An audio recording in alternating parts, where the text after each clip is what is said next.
the underground. Make madness your ritual. Hey, what's happening? How you guys doing? Hope you're doing well. It is Friday. You know what that means. It is time to hang out and talk some shit. Hope you're well. Like I said, I hope your week went well and you're ready for the weekend. I missed a week last week. I was not feeling so hot. I kind of caught a cold from a guy, and there was actually COVID going around my fucking work for 2 weeks, and nobody told anybody about it until someone got sick, and then they kind of just sent us all like, hey, you got to get tested and blah, blah, blah, blah, blah. And I actually got a cold, so I was freaking out. I was just like, oh, man, I got cold. I got this shit. Yeah, it sucked. But I made it through. No big deal. I was just went and got tested and came up with no problems. And I'm happy about that. I was a little nervous. I'm not going to lie. With it seems like there's a little boost of it in it again. You know what I'm saying? I think everyone's paranoid. Yeah, it's kind of one of those fucking deals, man. It's such a crazy time right now. You know what I'm saying? Definitely. Dave Rubene is my guest. Hopefully that you guys know who Dave is. If you don't, Dave is a photographer, videographer from Ruby Glass Media, correct? Yep. Now you just changed that all up within the last couple years, right? 2 years? Actually, this last year. Oh, this last year. You can move that up if you need to. Let me adjust this. Go ahead. Crank on it. A little bit of microphone gas there. There we go. Well, yeah. I should have done that before. There we go. There we go. Perfect. Good podcast sounds. There we go. That's the special effects for the night, right? Good stuff. Yeah. So you changed everything up right before. It was just your name for Dave Rubene Photography, correct? Before? Yeah. So I had David Rubene Photography for a number of years, right? And I started to do a little bit more video work, and I wanted to integrate it a little bit more and kind of take it away from my name. You know, I didn't want to go like David Rubene Photography and video, know, and film. So I decided let's search for a name, and actually my son actually was the one that came up with that. We originally were kind of talking, and he said, well, what about something with your lenses? Because you have a lot of lenses, right? Something with glass. And he says, well, what about Ruby? So the long story short about the whole Ruby name is I shot sports for a number of years, high school sports, NCAA sports, so on. And one of the nicknames that one of the coaches actually gave me was Ruby. He could never remember Rubene, right? So he just said Ruby. So everyone started calling me Ruby, and I tried to play it down, but I couldn't escape it, So, how many times did you try correcting people about it, or what? Yeah, I just think it was easier for the people to remember. Right. So, I just kind of stayed with it, and so we kind of toggled names back and forth, and the name I landed on was Ruby Glass Media. I wanted the media in there. Kind of thought about Ruby Glass Productions, or it just sounded too big, right? I wanted something a little bit more mainstream, so I thought, okay, Ruby Glass Media is something I can deal with, I can work with, it can expand, I can go in a lot of different directions, right? So kind of landed on that, and it's kind of been a fun little venture. It's actually a big pain in the ass, to kind of put a new name out there, kind of get people familiar with it, all that. So just kind of been. Now, this was before the pandemic really kicked in, or what? Actually, after. Okay. So I kind of went into that whole thinking state. I think when we shut down, I think everybody went into like their own little cocoon for a while, right? Right. So yeah, that was kind of my cocoon. Is I just kind of thought about, well, what can I do? Because I can't have people in the studio. That wasn't happening. Because yours is in your home too, at the time too, right? Yeah, it was. So it kind of went dark there for a little bit. I started doing like food photography. Right. I mean, I've done still life and things like that before, but food photography was like a big thing for a while. Yeah. You know, restaurants all wanted online menus, so ended up doing some food photography. And, product photography. That was like a big thing too. How do you get involved in that stuff? Oh, A whole lot of touching base with people, like reaching out. Yeah, so I kind of stayed local with local businesses and local restaurants and things like that, and I think once I did one, the word started to get out a little bit that, hey, call this local guy, Right. And where I live out in Shakopee, which is literally from this location, it's like on the other side of the world, Yep. right? I mean, literally. Yeah. So yeah, down in Shakopee, I just kind of like hit up local businesses and kind of just milled around. It wasn't a lot Yeah. to I don't know, make a living on. Right. But it was something to do and kind of just stay Kept you fresh. busy, right. Yeah. I took a lot of pictures of plants at that time. I've got like a collection of photos of flowers and plants and stuff, and I've just never done anything with them yet. And I don't know if I ever will. Yeah. But just tried to stay busy, tried to stay relevant. Ended up picking up a actual cinema camera. I'd shot video with like the DSLR, and Sure. all that, and I really dug it. And I ended up buying a cinema camera, and from there just started down that whole journey, and literally that is a whole different mindset. Right. What made you want to do? I mean, was that something that you had been doing for a while too, or what? Just like, because all the stuff that I've ever seen you do would be concert photography and that type of stuff that I knew of. Right. And so had you done much video before that? Well, kind of off and on. Yeah. So that was kind of the weird thing is that, of course, there's that period in your life. I mean, you have kids, so you kind of have that period in your life where you're like, oh, I want to capture this in film. Sure. And you capture birthdays and things like that. And I started doing that a little bit more, and then I put it down for quite a number of years. Right. And then, Sorry, as I didn't quite catch that. Could you please repeat? Siri, Siri's listening. somehow, apparently, Siri wanted to be a part of this conversation. That's amazing. That's awesome. That's the second special effect for tonight. Right. Yeah. That's amazing. It's awesome. So yeah, I basically just kind of got into it. I was really inspired. I was listening to. I think where it really kind of turned the corner, is that I was listening to the latest album from Wolf Mask. Yeah. And one of their songs, "The Old Way with the Sledge." Yeah. Something just grabbed me, and I listened to it, and I found myself listening to it like repeatedly, like over and over and over again. And probably about the third time, just the storyline came to me. Yeah. And I quickly jotted it down. It ended up being like one exact huge paragraph. I didn't even like edit myself at that point. I just like, let it all flow. Yeah. And some of it made sense and some of it was disconnected. And so I went back and I kind of cleaned it up, and they were over. Oddly enough, they were over for an interview. Yeah. And we sat down and I talked, and I said, hey, have you guys ever thought about doing a music video, of this song?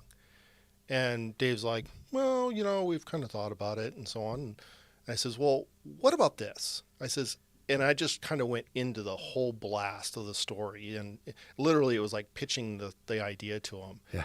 And Dave was like, yeah, I like it. Right. Like it. Oh yeah. And we could do this and we could do this, and it just snowballed from Blew there. the And top of his head off because he's so into that cool shit.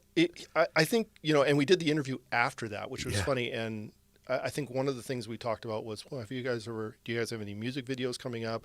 And he just like went, he's like, yeah, we're working with someone that has got a great idea, and he totally was building it up. Yeah. So we ended up shooting that, and, I just loved it. I loved the whole production of it. Yeah.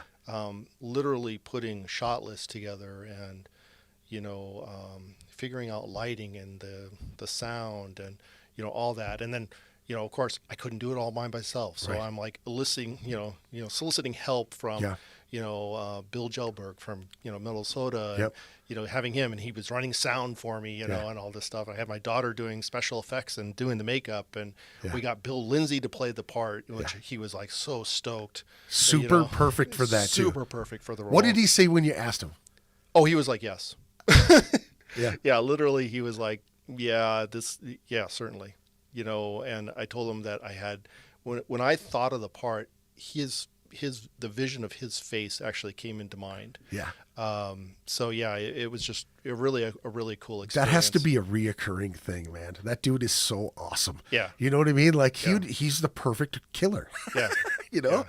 That is fucking great. So that was Zach doing the other part. Yeah, too, and right? Zach was the other part. Yeah. We, and again, I thought of those two immediately. Yeah.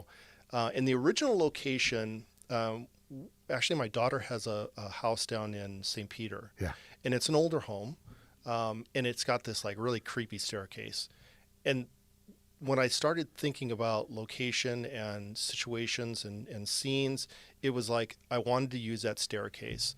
And we ended up using the staircase for the trailer for the show, for the movie for the video itself. Yeah.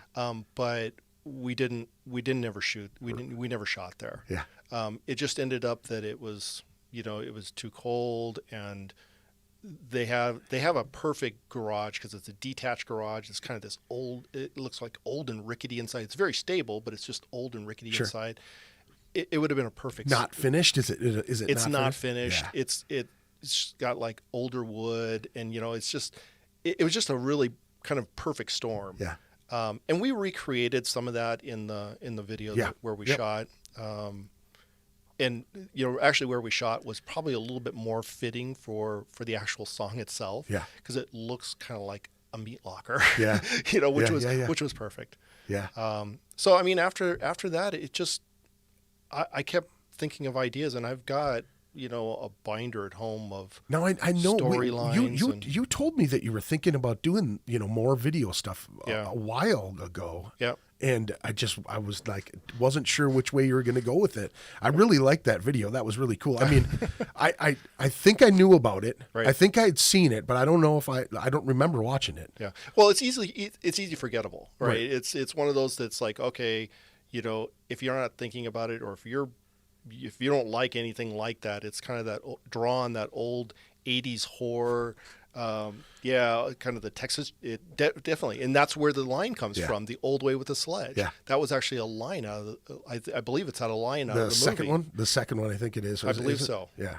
But yeah, it's right off the Texas Chainsaw Massacre. In Yeah. fact, that first part, that opening line, is Yeah. actually a quote from Texas Chainsaw Massacre. So yeah, it's all about Leatherface and using the sledge. Yeah, man. that was cool. It was very cool, man. I'm glad you got into it. Now, you kind of moved. Now, all of that being said, that was done and everything. I mean, with the pandemic and everything going on right at that particular time, so much stuff was just kind of like either on hold or Yep. people working on certain things. And I know when you came to talk to me about the shirt. You had mentioned the 1459 thing, and you guys were going to do this collaboration of doing live music and kind of getting multiple angles and everything like that. And I was super stoked to see what you guys were doing. Yeah. And really happy that you guys did that. Is that something have you guys been picking up on that thing? Yeah. So that was really interesting. So Will, when he moved into his new space place, and yeah. everything, to me, it was, I kind of ended up, I'm not even sure how I ended up there. I think he asked me if, guy, would you be able to build, X, or can, I think he actually asked for help on something. Right. And I ended up down there, and I mean, I like Will. I love the guy to death, Yep. and Absolute and, sweetheart. Oh yeah. I mean, it's just, that guy is just like blatantly honest, and, he'll bend over backwards for you. Yep. It's just he's just really a nice guy. Yep. So I actually ended up building, I love doing woodwork. So I built them like some little, wire channels and, things like that, for the studio. Yeah. And then we, just kind of, I just helped him kind of put some things together. He wanted like some storage racks. I helped put up those. I, went and got those things for him and Right. put them up, and all that stuff. And, I just kind of, he and I were talking one day, and I says, what about a space that we could like have bands come in, kind of COVID safe type of thing, and, record them live. Let's try and keep live music in front of people. Right. and Such a great idea. we can do like a couple of static cameras. I can I wanted to really use my cinema camera because I had bought it at that point, and I'm like, I got to use this. I got to use it. Right. And I said, I can bring this in. We can set it up to do this. And he's like, oh, we kind of went back and forth and kind of sat on it for a while. And then he and I started talking and said, well, why don't we do it like in the studio? Yeah. And we could break out bands into separate rooms if we need to, have the singer in the voice box and bass in the little sub room, and then, drummer in the main room. Or they can be together. It's totally up to them. Right. And we'll set it up, and, we can set up cameras, and, would that work? I said, yeah, it would probably work. I mean, it's not a huge space, but we can make it work. Sure. So, I went out and, kind of brushed out my lights and all that stuff. And I kind of did a little mock-up. It's really funny. I laid out tape in my studio area. Yeah. I measured the room, the main room, and then I his main room. Yeah, brought the dimensions to your place. Exactly, Okay. exactly. So I measured it out, and I tried to figure out, okay, well, where can I put cameras? Where can I put lights? And how am I going to light this and get something decent so that the bands will use this stuff, right? They'll like it. And so Will and I, kind of talked about, well, are we going to charge for this? Let's just try and do something minimal. Right. It's not going to be $1 million idea. Let's just cover the costs and let's make it happen. Sure. So it was like 3 songs, and bands came in. Yep. And It was like $250, right? Something like that. Yeah. We've had bands come back, 2 times. I think we have like iterations of bands where guys will come in and then their other band will come in. Sure. What was the first band you guys did? First one was Trading Faces. Okay. Yeah. Which They were fun. Oh, yeah. They were awesome. Oh, It definitely. was like the perfect test band. Yeah. Like when you guys put that out, I was like, this is fucking awesome. Yep. It's so fun. They were like super energetic and like Yep. happy. You know what I mean? It was Oh, like yeah. the perfect vibe and energy at that time for people. You know what I mean? Like your friends to put out something to spark people to want to do it. I thought it was killer, dude. Oh yeah, it was fun. It was fun. We've had Impaler in there, which was a feat in and of itself. Oh, I bet. Because Impaler came in and they're like, "Oh, can we bring a few props and everything?" We're like, "Okay, sure. There's not a lot of room, sure." Dude, they brought in everything. We had fucking pillars in there. We had like skeletons. We had pumpkins. We had their lights. I mean, it was crazy. They put up like black tapestry all throughout the room, and their sign, and and all the guys were there. It wasn't scaled down Impaler. Yeah. It wasn't acoustic Impaler. Full on Impaler. It was full force. Jammed in a shoebox. Yeah. Exactly. I mean, I was like, literally like 2 feet from Bill Lindsay, trying to shoot this, and it was fun. It was a great time. We had, it was really, really challenging to get all the guys on video, and I did my best to like really try and capture the vibe and everything, and it was fun. It was just really a good time, and they had a blast. So now you're using your cinematic camera front face, right? Or what are you doing DSLRs on the outsides? So I struggled with that one a little bit because DSLRs, I mean, obviously we need like a really, really wide lens. Right. So I thought, well, I wonder if I could go kind of module, do like a modular approach to it. And DJI has these little cameras, and I probably should have brought one. It would have been kind of cool. Yeah. They're literally about this big, about 6 inches big. Sure. The pockets? The pockets. Yep. It's the Pocket 2. Yeah. And that thing shoots 4K up to 60 frames. Yeah. And the results are pretty respective. Yeah. That it's just pretty amazing the results that you can actually get. Yeah.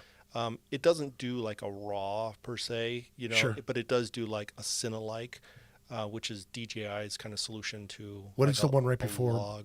below 4K? 20? Yeah, it's like a 2.7? 2.7K. Yep. I have one of those. I bought one of those Mm-hmm. in hopes to do some video stuff, and it's been sitting on my shelf. That's it. I have not used it yet, Yep. and I'm freaked out. I want that. So we're going to Colorado next week, and that's what I want to do. Is I just want to shoot, handheld shit all over, just piecing things together throughout the whole trip. Yeah, definitely take it. Yeah. I mean, how much battery life do you get out of it? Do you have it plugged in the whole time? So You have to, right? Well, it'll actually run about 2 hours Oh. on battery. Okay. Just to be safe, I've got like little external batteries that Little power packs? Yeah, the little power packs, and I just plug right into it. Okay. I use like a little, a clamp right, on the video or Sure. the battery itself, Gotcha. and just clamp it right to the stand, and it's So just like a tripod, just put it on a tripod. yeah. I actually got these like little extensions. I got one of these for Yep. it. Yep. That's it too. Yeah. I mean that's And you just perfectly fine. Put the handle on it. I have not even used this fucking thing. I am so stoked to use it. I'm gonna do all this. Yeah, I mean the smoothness of the gimbal. I mean it's Yeah. it's literally. I mean my my granddaughter actually got married just probably about a month ago. Yeah. And Congratulations. my son. Oh, thank you. My son and daughter went out to. They were in Ohio. Yeah. And I wasn't able to get out there, but my son and daughter went, and they, I gave the little pocket to my son and said, "Hey, can you just video stuff?" And he videoed it and was like walking around, and it was like buttery smooth. Really? So I mean, it's really really flexible, when it comes to that. So I got 2 of those Nice. to put on the sides. Sorry, didn't mean to interrupt your that's okay. story. So I got 2 of those to go on the sides, and then for the drums, I thought, okay, I just want something that's like really, really wide. Yeah. So I got a GoPro to just like go right over the top of the drums, and I kind of position it depending on. It's a nice wide angle. I like that shot. Yeah, and it's it's the GoPro 8, so it's nice, and it doesn't. I think some of the original GoPros had that really weird fisheye. Yeah. That was just. This one's straightened out a little bit more. This from one's there? definitely a lot straighter. Awesome. So I got those, and we just kind of went with it. All of them shoot 4K, so I shoot the whole thing in 4K, and then edit it in 4K, edit down. Once I finish everything, export it out. I compress it down to like a 1080p. Now, do you notice when you compress it down, does it still stay much crisper than if you were to shoot in 1080? It is because you actually are maintaining a lot of that coloration and a lot of the I guess the viability of the 4K. Right. You're still maintaining a lot of that. Yeah. Now that you're even compressing it. Yeah. So it looks a lot nicer. It's a lot sharper. Right. Than if you were to shoot it in 1080p, for example, and then just export it out. The file itself is actually a little bit smaller as well. Ah, that's awesome. So for streaming or for putting it up on YouTube or sharing it out on Facebook or whatever, Yeah. it works. Yeah, that's out. That's fucking great, man. So I mean, the whole idea, right, with these live sessions, it was to give the bands, first of all, to give the people that watch these bands or that follow these bands, to give them live material, Yeah. to give them music, because shows were just Nothing. not something that was happening, Yep. right? Yeah. And then to also give the bands a product, Yeah. right? We're giving them a product. We're Yep. giving them something that has their name on it, that's stamped, and they can release them all at once. I know I was pushing it real hard on here too because I think that it's such a great idea no matter what. yeah. With the pandemic or without it, it's such a great idea to have that in the can. If you're working on new material, you have it, Yep. pre-production, you're obviously playing it live. You might as well record it down, get a good session with you guys. I mean, Yep. 3 songs for 2, that's a good price, solid recording, pro recording. Oh yeah, definitely. And that's one thing I haven't even mentioned, and that is the level of detail that goes into miking everything. Yeah. So it's basically like a studio recording session, Right. except it's just live. It's a live cut. Yeah. And we'll do a couple of takes of the song and give the band the they need to decide which one they like. Yeah. It's not like we're going to go in and like overdub. That's it. That's all you things. get. Yeah. That's all you get. That's Yeah. the one. We're not overdubbing anything. Right. We're not, filtering anything in. It's you either take track 1, track 2, or track 3 type Sure. of thing. And the mastering that Will does on it is top notch. Dude, It's crispy, superb. so crispy. Oh yeah, and So it's good. so cool because we had Krog in there. Yeah. And the just to have these guys in there, and the level and intensity of the music, Yeah. is just it's so awesome to. I mean, Krog, I would see any day of the week, Yeah. right? But Yep.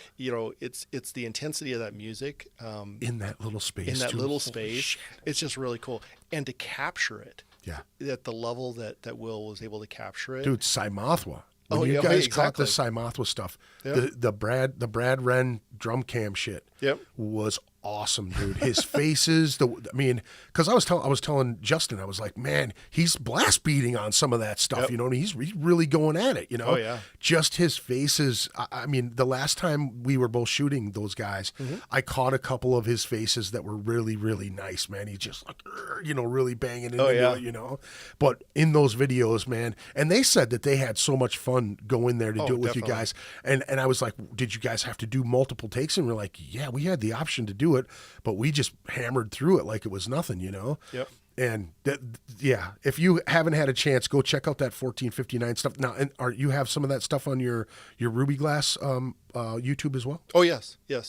Okay. Yep. It's on 1459, and then it's on my Ruby Glass Media. Yeah, make sure you go subscribe to both of those channels if you have not. To everybody joining us, thank you, Crystal. Always a pleasure to have you here, Danielle and Adam. Thank you very much for the well wishes. And yes, I'm glad I'm doing well too, because I felt like shit, and I was super worried about having COVID again. It would have just been horseshit, but it was just a cold, and I'm really, really happy about it. I went and got tested right away. It was so stupid because it was like, we went to the gym. We had been going to the gym a whole bunch. I've been religiously taking vitamins since November of last year. Just, zinc and D and Oh, yeah. all of this shit, C and all of this stuff.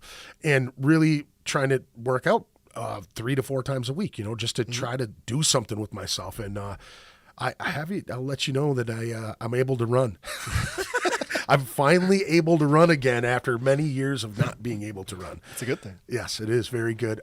So it was like we sat down for dinner and I started sneezing. It was like not 1 or 2. It was like 6 in a row, multiple times. I'm going, oh, this isn't good. And I'm thinking, it was raining at the time. I was thinking, oh man, it's kicking up some stuff. I was a little nervous, but thank you very much. Let me see here. I'm still working on getting my band into that, the 3-song for 250. It is such a great deal. More bands should take advantage of it. Adam, I agree with you 100%. And like I said, it is such a good idea to have those type of playthroughs too, because honestly, if they're people, your YouTube channel, your Facebook channel, your Instagram, all of that stuff that you can release those on, your Twitch, all of that, or Twitter, TikTok, all of that shit, it's like you're able to draw those in. I mean, Oh, yeah. and I'm sure, if they, if somebody hits you up, you could probably, they could offer to have you like clip some stuff for them too, right? Sure. And there's been bands that have come in and they want to do 5 songs Right. or whatever, and it's like $250 for the first 3 songs, and then it's like $50 for every song after that. Right. It's pretty inexpensive if we look at like the amount of time that it takes to not only set up but edit and all that stuff. There's we're just covering the minimum stuff, and Right. and they're getting a great product. That's the cool thing. We've had everyone in there from Krog being probably the most intense and hard to we had a acoustic duo come Yeah. in, Back to Square One, Okay. which was one of the guys from Baraska, the guitar player from Baraska, Okay. and a singer, just those two. Yeah. And it was really cool. It was like, that was the one that I was the most excited to do, because Yeah. we hadn't had anyone acoustic in there. Yeah. I tried to reach out to people that I know in like the country scene, Yeah. and they just wouldn't have it. Wow, that's so weird. Wow, as good as it looks and sounds, I would think everybody would want to eat that product up. I would think. Oh yeah. Yep. I don't understand it. I think that more people should do that. That's a great price. A fantastic look. Yeah, solid, very, very solid. Now, when you're editing these type of things, what are you editing through? What did you start editing this stuff with? Did you switch in between there at all? Yeah, so a lot of stuff I was doing, I think when we first started, was using Final Cut Pro. Yeah, I have a Mac at home, so and That's the I've best- always had a Mac. that's the best for video and in photography, isn't it? Most of the time. I won't say that it's the best. I mean, I think it just depends on who's using it. Sure. I think nowadays it's pretty, it just depends on, if you have a PC with the right makeup and right processor, right video. Right. I think it's very respectable to do it on, Sure. To edit on those. But I started with Final Cut Pro for the video. Right. And that seemed to work pretty good. And I've kind of got like my little templates all set up and ready to go. And it's pretty straightforward to kind of edit it down. It's all multicam, so there's a little bit of process of syncing everything together, Sure. getting the different angles, and then just going with cutting it, switching between the cameras. And Now, how does that work? Now, if you're doing a layout, do you lay them all out on the same platform and then just kind of go back between the three angles or four angles or whatever you do, or how does that work? yeah, so there's actually it's pretty automated. Okay. To sync it. Now, ideally, and I say ideally, and I'll kind of qualify that a little bit. Ideally, when you sync everything, you can make a multicam clip. Okay. So you have your audio track. So we'll hand off the final master of the Yep. audio track. Yep. I'll have the audio track, and then I have scratch audio on all the video channels. Yep. So I'll just pick one of them to use as kind of a scratch sync, and we will sync up. I'll sync up all the tracks, so they're all kind of playing the same thing. Right. Sometimes they have to be edged a little bit, meaning I move One way. frames, Yep. left and right, to kind of like line things up. But for the most part, they'll sync up nicely and they'll make a multicam clip. Sure. That's then added to an edit screen. And then I can actually switch in between cameras. So I'll pull up the view Right. of all the cameras. So if I'm running 4 cameras, it'll have all 4 cameras in the view. And then it's simply just a number game. I can say 1, 2, 3, or 4. And I sit there kind of like a madman with the keyboard, kind of Right. punching it as the song's going. Yeah. In bad situations, I say ideally again. Yeah. In bad situations where the ideal situation doesn't work, you have to do it manually. So you have to line up, sound waves and things like that. It's pretty easy to see where the sound comes in, Right. or when the song starts, because there's usually a lot of chatter before that. Sure. We say ready, there's a kind of a period of silence, and then we go. Okay. But there's no click track or anything that I can really rely on. There's no snap or anything. Take one. Yeah. I mean, we usually say, I can usually hear Will say, okay, we're rolling, and then I'll give them the thumbs up and everybody starts going. Right. We usually have like the 3-second rule where, okay, guys, count to 3. When I give you the thumbs up, count to 3, go, Yeah. And again, we do multiple takes. So, Sure. it's once they select one, I have the phone out and I'm like, okay, they selected, let's see, what is it? Oh, it's track 3, Okay. So I know which take they're actually selecting. Yeah. But yeah, it's just sometimes if you have to line it up, it's a little bit of a game to kind of like, line things up. And again, it's kind of edging those things left and right Back to and forth. Yeah. on the frames to kind of Now when footage as far as that, do you watch each one and kind of pick certain spots that you really like, highlight different things that you like to use when you're editing it? Yeah, so I can editing see all 4 going at the same time. Oh, okay. So it's a little hard to explain, but it's almost like that chameleon thing where I've got my eyes going in different directions. Right. It's actually a lot easier than that. Because the monitor's in front of you. Yeah. You can see all 4 like right in your direct view. So I always set. For example, I always set drums to track 2. Okay. And then either guitar and bass. They're typically on the same track. Main camera I always have at the top. Okay. So I know which one is 1. I know which one is 2. So I don't even have to look at it. I just kind of line my fingers up, and it's like click, click, click, click. You know, Gotcha. I know which one. Sometimes it's a lot faster transitions, you know. Yeah. And sometimes once I get it all cut, I'll add in like fades and, you know, things like that. I always like to add like a little bit of camera shake, because our eyes really don't like to see things that are like completely still. Yeah. We like to see things that are just moving a little bit, because Adds whether more we to, yeah, yeah. well, it's like a still photo. You want to add the depth to it, right? You know, it kind of gives it depth a little Right. bit, right? Right. Well, I mean, as much as we want to say, "Oh, stand still," Yeah.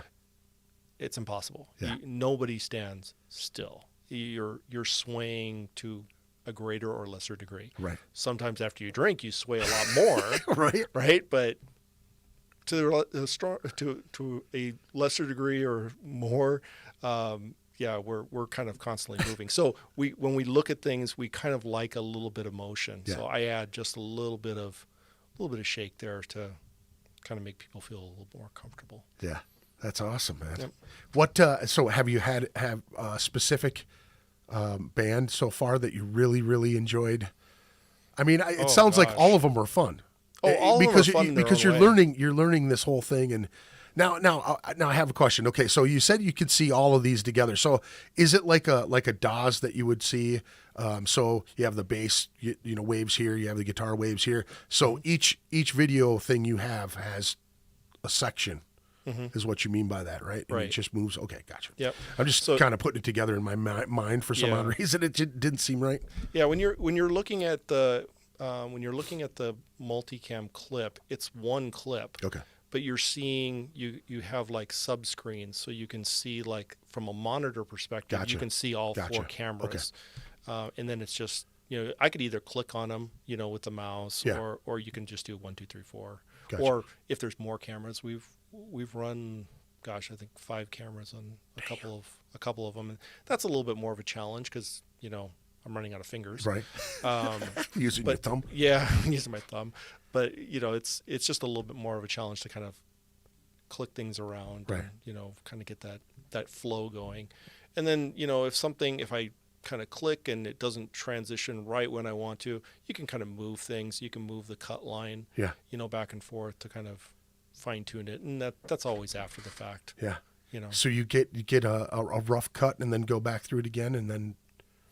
Yeah, it's a whole process. So it's like, you know, rough cutting things, kind of fine tuning it, coloring it, and then, you know, adding in like the intro, typically the band splash page. Yep. At the end, you know, we'll put like another splash page where their links are and all that good stuff. Yeah. And then, you know, we have like the little credits at the very end saying Yeah. 4059 Studios, blah blah blah blah. Yeah, that own wolf plug. mask one was really cool. Had a lot of stuff in it. What does it say? Mr. David, your shirt looks dope. I still need to buy you a drink and a burger for the photos you took at Club Underground. Also the promoting, sir. You are such a blessing. Thank you so very much. Oh, very Awesome. cool. That's from Adam of Forever in Gray. Forever and Gray, yep. Yep. You know, and I totally spaced out. And, you know, Adam, I actually have to apologize. I totally spaced out that night. He had said before, hey, stop by our merch table and say hi. We'll buy you a drink and all that stuff. And I typically won't drink if I'm shooting photos because I end up with blurry photos. Yeah. It's just, I'm not a big drinker. I'm starting to learn that. Yeah. For me. But I totally spaced out. This looks really good. So, you know, so Adam, I was not blowing you off that night. I wasn't being, you know, standoffish. I just totally forgot. I get in the zone of Yeah. photos and I'm not thinking thinking clearly. How does that feel for you? Like when you come to a show and you get your gear together and you have it on, are just ready to capture? I noticed, man, you were so good at how you line everything up, how you see things. It's like you really have kind of a sense for it. Every single time I've seen you shoot, you've been doing it so long that it seems like you know right when to pop in there. You know what I mean? Like I see you watch the band, and then it's like a crescendo. You see them move in some way. I don't know what you're cueing on, but I always see you like you just focus on the band, and then all of a sudden you're like bam, bam, bam, bam, bam, and then you'll sit back and you'll wait, and it's like you know, here's the energy, here's the energy, here's the energy, and then you'll ride this wave for a little bit, and then they'll taper off, and you'll wait a couple more songs, and it's like you come in periodically through the waves. I don't know what you cue off of. So some of what you're talking about is called being anal retentive, right? about having my little routine. Yeah. So some of it's that. Some of it's the fact that, God, how many years? I mean, you and I mean, it's been like 4 years at least? Yeah. When we were shooting like back at Lee's and things Yeah. like that. I mean, it's almost like riding a bike at this point. You Yeah. pick up the camera, all of a sudden I put the camera in my hand and my fingers on the trigger. You Yeah. know, it's a little second nature at this point. The aspect where you talked about going in and going out, I tend to watch the band, and whether it's intentional or not, there is repeated motion, right? So I'll see something that catches my eye, and I'll wait. So some of it too is also just pure luck. Yeah. Of saying, okay, I think he's going to do it now. Yeah. He's going to do that grinding face, or he's going to lean back, or the guitar player is going to like drop the head and the hair is going to go down. Yeah. Something like that. That's what I want to capture it. And I like shooting from that lower angle. Yeah. My body doesn't like me doing that Yeah. anymore, but certainly I like the look. I love the look in my body. It doesn't allow me to do when we were shooting at the Crypticon. Yep. We were both kind of like moving across each other, and you were shooting, I want to say, the vocalist, and you were on the right side of the stage, and you're right underneath them. And I saw some of those photos, and they were fucking beautiful. Mm-hmm. But I went over there and I knelt down, and I was just like, oh, I felt it all the way up my back. I was like, oh yeah. So the one beauty about Crypticon, Yeah. right? And this was with Coffin Rights, Yeah. right? The one beauty with Crypticon is that where they were playing was literally in that like dining room. Yeah. And there was carpet. Yeah. And I was like, my knees were like, thank you. Thank you for the carpet. Yeah. It literally at one point, and I'm probably sure you saw it, I was just like, I was crawling around on my knees Yeah. because it was so nice to like, it was like having knee pads Yeah. on. But yeah, it was kind of a challenge. And, of course they had like that kind of like little border with chairs and everything. And I just kind of like, at one point I was like leaning on that, Yeah. 'cause it was kind of nice. Yeah, I was watching. I watch out of the corner of my eye. I'm just like, damn it. And it's funny to be right over your shoulder just to kind of see what you're doing in the certain areas. You know what I mean? It's like, it really is like being behind a hunter or like a pool player. You know what I mean? Like you can see the angle of the stick or you know what I mean, of the sight. You can see that sight right over your shoulder, and I'm just like, oh, that's a good one.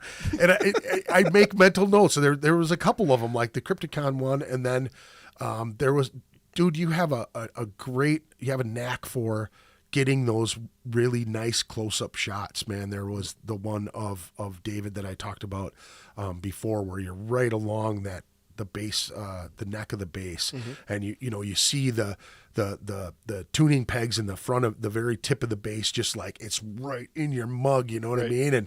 And he's howling. His facial expressions are so great too. Yeah, I don't like to do a lot of cropping in post. It just, I've learned over the years, it's just it's a time suck, to like sit there and like, okay, I'm going to move it in a little bit. So I try to crop as much as I can Right in the actual image itself. There are times where I can't get it as close as I want, and I have to crop in when I edit it. I know the look that I want, but it's just not possible. Yeah. And especially bigger venues, the bigger venue it is, the farther away the band is. Yeah. And that's the beauty. That's literally the beauty. That's why I like the club scene so much, is that I can be like right there. I mean, literally, I could probably just walk up on stage and take pictures of the guys if I really, had to. I noticed that you don't a lot. And is that out of respect for the musicians themselves, or is it? It just seems like you use your camera more than you would get up there and get, right on stage with folks. I just don't see that you do that a lot. Yeah, I mean, I have done it before. If the band has hired me to come shoot, and so I'm going to want to get that prime shot of, say, the drummer. Yeah. The drummer's always the guy that is always the hardest Gets to get. the shaft, yeah. Yeah, it's like he gets screwed. Yeah, I always feel bad for those cats. Yeah. So, you asked about, why I do it that way.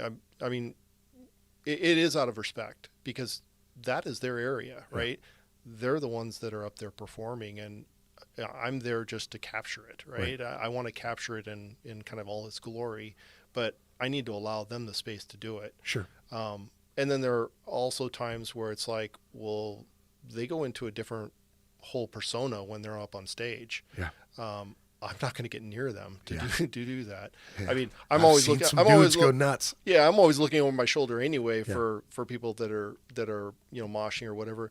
And quite honestly, most of the people that are moshing, they kind of know who I am, and I don't see you take a lot of shots. You know that I've seen Bud take way more shots. I feel bad. You know what I mean? Like we were in a house show, and that when he got his black eye, and I moved the fuck away. I was like, I just got this camera, and I'm not. You know what I mean? Like I'm not trying to break this motherfucker right now. I backed up like.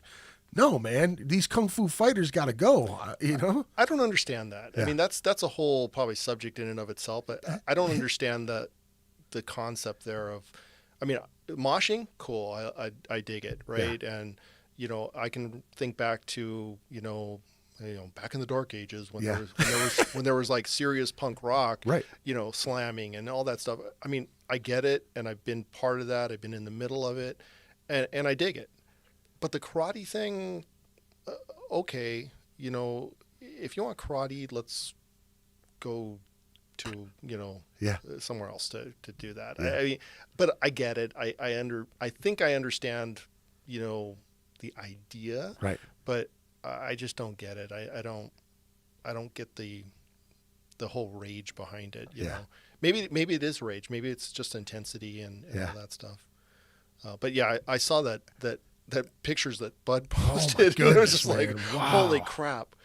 There was a show. I think it was that Semtex show. Yeah. At Club Underground, and there was some guy I'd never seen before. And usually you see kind of the big tall guy. Yeah. The blonde hair. Yeah, and he kept hitting, and I'm like, okay. We need to stop. Yeah. And I finally kind of looked. I said, dude, I got the cameras, man. I understand what you're doing. Yeah. But, we need to stop. I've seen that guy around a couple times, and I've seen him push on Bud, and he's pushed on me a couple times, and it's like, dude, we're the only guys that you shouldn't be touching. You know what I'm saying? It's like, and in that night, he ended up getting sick out he was getting slapped in the face upstairs on the patio. I was like sitting there, I'm smoking a cigar, and I'm just kind of hanging out, talking, and all of a sudden I just hear smack, and I look over, and the one dude's leaning over, and he's like, "Did that help you?" And he just looked at him, and he's like, takes a drink of his beer, and a couple minutes later he slapped the shit out of him again, and I was like, what is going on over here? And I'm looking, and the security guy's just kind of looking over too. Nothing, no big deal. And then later he was so intoxicated, that was the point of him slapping him, is he wanted to wake up, but that is going to shoot your endorphins and your adrenaline way up there, and then you're just going to crash really hard when you come down off of that, which he did, and he was in the corner. Actually, the guys kind of pulled him off to the side to get sick and shit, and I went up to the guy who slapped him, and I was like, you slapped the shit out of him, he's out there throwing up, he's, no way, really, that type of shit. But that's dude, I don't understand why you need to shove the guy with the camera. You're asking for trouble, especially all the people that as well, right, who are, what I mean? Like, I was right there. I saw him do that, and I was just like, oh, now you're gonna end up getting hurt doing some shit like that. Right. You know what I mean? I mean, and I've seen you, stand up for yourself, like turn around and fucking give somebody a shove and go, point at your camera, like, what the fuck? You know what I mean? But yeah, it baffles me with the kung fu kicks and shit. Like, if you're gonna spaz out and like enjoy the music, and you might clobber somebody here and there, but Bud getting socked in the eye, you know what I mean, holding a serious camera rig for whoever, I can't remember whose rig that was, Austin, I think. Oh, Austin's, yeah, and it's just a whole nother ball of wax there that I'm like, what the fuck? I shot a show, and this was probably 2 years ago. Yeah.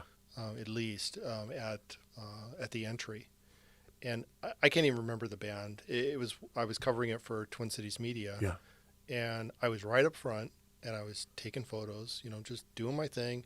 It was pretty full, and it was starting to get like really, really kind of like there was a little bit of intensity. Yeah.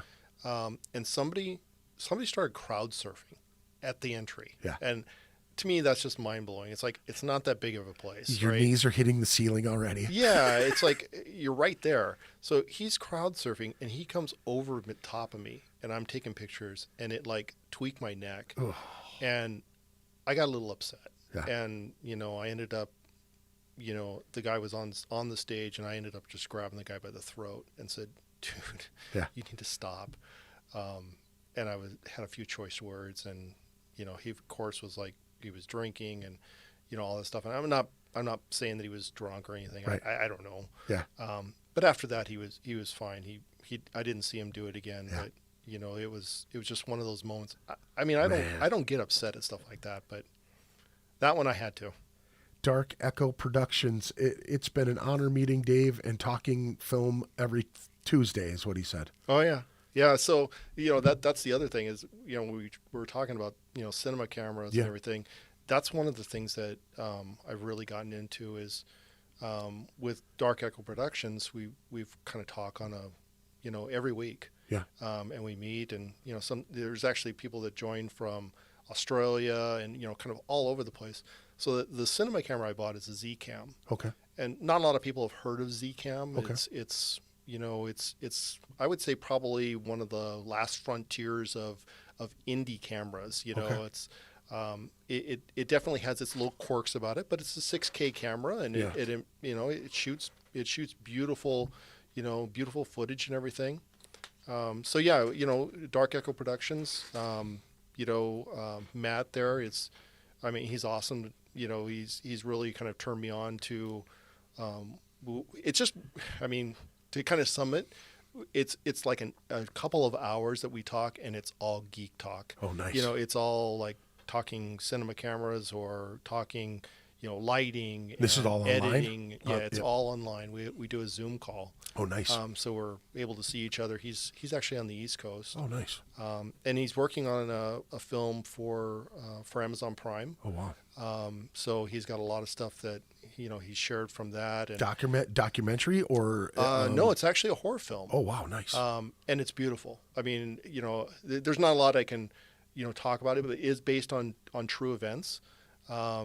It's one of those things where Slasher or like serial killer type stuff.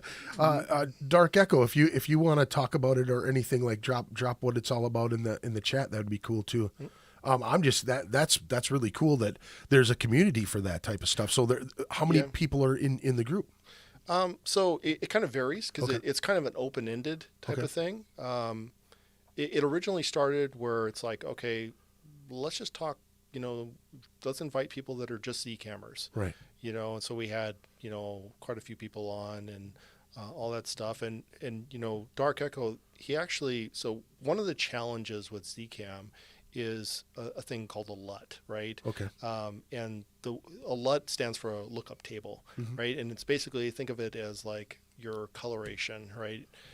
So he's been able to actually develop a LUT that is very specific for Rec 709, which is a color space, right? And it gives you the ability to kind of shoot what you're seeing with the color that you're seeing, lighting it correctly. It allows you to basically use that in your camera. Yeah. And it's phenomenal. Wow, that's killer. This is something that he spent a lot of time on. I actually tested it for him. We had a guy in Australia test it as well. The guy in Australia does underwater photography. Oh, wow. So we kind of geeked out with that, and did a lot of testing, kind of fine-tuned this thing. I mean, it was just really cool. And this LUT is now beautiful. I mean, this literally is a huge time saver. So there's a couple of you working on this in trial and erroring this thing, or Yeah. giving him the information. It was definitely his brainchild. Yeah. He was the one that actually developed it. Really it's been kind of my role in it has just been really testing it and Right. and trying different scenarios, trying different lighting, all that good stuff. Right. But you were asking about his film. Yeah. So the film is not it's a horror movie, Yeah. but it's based on like demonic possession. Yeah, that's what he said here. It's Yep. based on the true events of a young girl possessed by a demon. Yep. Stuff I witnessed in the field of paranormal. Wow, that's really cool, man. That sounds super fun. It's creepy as hell. Yeah. I mean, he's he'll often he'll ask me for input on different shots and different things that he's working on. Yeah. And So if you some of the stuff like creeps me out. Have you seen some of the screenshots of it all, or has he given you a sneak peek behind all of that? or- There's been little pieces of footage that he shared. Yeah. I mean, certainly, I think just definitely out of respect for his movie, he wants to kind of keep it. Sure. Until it comes out on Amazon Prime. I mean, Right, that's the That's cool a big thing. deal. And it's a big deal. I mean, it's to shoot a production. And again, it's all on a Zcam, and Zcam's kind of poo-pooed for a lot of different reasons, in the community of not being like Netflix Sure. savvy and all Right, this right. stuff. But Amazon Prime embraced this, and they pitched it to him. He pitched it to Amazon Prime. They bought into the idea and have kind So of this put off could- that signature. So of, this could actually push that type of camera forward if it does well. Yeah, I mean, quite honestly, the LUT that he's using in the production of Yeah. this, will really be the kind of the icebreaker of the whole production, because if he can show it, he'll definitely show that this has been something that has kind of solved Zcam's color science. Right. And I know I'm speaking a lot of like gibberish, right? Yeah, yeah. But it is a big deal. I mean, RE cameras, they're beautiful, Right. but they're also huge dollar amount, Sure. right? These cameras are not so much huge dollar amount, so they have like little quirks, Yeah. and it's again kind of that true indie camera where you're kind of building things with it, Right. and adding to it and refining it. It doesn't have like a true like foundational color science to it, Right. and this LUT that he's created has actually broken that code. Wow. He's actually gone to Zcam and said, "Hey, I check did this out." Check this out. Yeah. And it is an offshore company, so there's a little bit of, I think, hesitation and probably some of its cultural pride and Right. all that stuff, and that's fine. So he's actually sold the LUT to other filmmakers that are actually using stuff in production. That is and things like that. awesome. So- So it could be it possibly could be really lucrative for him if it takes off with. Definitely. That's awesome. Well, congratulations, Dark Yep. Dark Echo. That's really cool that you're putting that much time into Mm-hmm. into that camera. That's really cool that you're giving them feedback too. Oh, yeah. Yeah, that's cool. So it varies on how many people are in this group, and anybody can. It's kind of open ended. You said anybody could join it. It's if pretty open ended. I mean, Yeah. it's we. In fact, I've talked to Austin about hey, would you come on at some point and we talk filmmaking and Yeah. it's there's a lot of idea shuffling and Matt's even like done things where he shared screen and let's go through some editing ideas. Wow. And he's actually showing me some things that I would have never thought of. Yeah. Using negative space and all these things Just little from an editing tricks. perspective, Yeah. tricks of the trade, and it's kind of growing everybody as a collaborative, which is cool. Wow. I mean, it's just really neat. That's really cool. That's Yep. really cool, man. And that's gonna. So you've really grabbed a bunch of stuff from ideas from him as well, I suppose, huh? And you using that camera and like figuring more things out? Yeah. So I mean, one of the things that I originally, when I joined the group, one of the things that I was kind of like toggling with was lighting, because Yeah. lighting is extremely important in video. So I was toggling with like different lighting options and panels versus ones that have like just a regular Bowens mount and stuff like that. And he actually turned me on to Kino Flow, which I believe is a German-based company. Okay. Don't mark me on that, but I think it's a German-based company.